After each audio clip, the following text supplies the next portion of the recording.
E tu, Betlem di Efrate, il più piccolo di tutti i paesi di Giude, di te al saltarà fur che il calvarà di regnà parsore di Israele.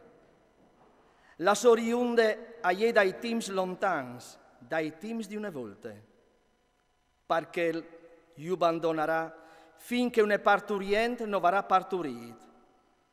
Allora il resto dei suoi fradis al tornerà ai figli di Israele. Lui allieverà su e iumenerà a passon per potenza dal Signore, per maestà dal nome del suo Dio. Loro avviveranno sicuri, perché in che volte lui aslargherà la sua potenza fin ai confini de terra. Lui alzerà paz se Assura l'invaderà la nostra terra e salbalinerà il nostro terreno. No, o fasarin saltafur quintri di lui 7 pastors e vot sorestans di oms. Loro appassioneranno Assur con la spada e la terra di Nimrod con la lancia. Lui nos libererà di Assur, s'invaderà la nostra terra e salbalinerà il nostro terreno.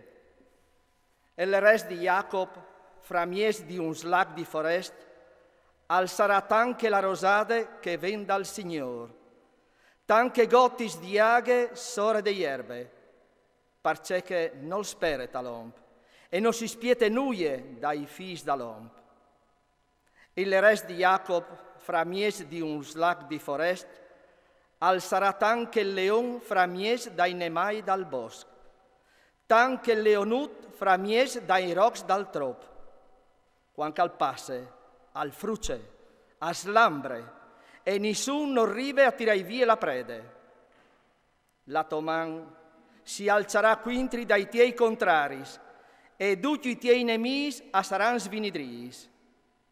In che dia al succederà, sentenze dal Signore, tu farai scomparire di te i tiei chiavai e o frucerai i tiei chiars.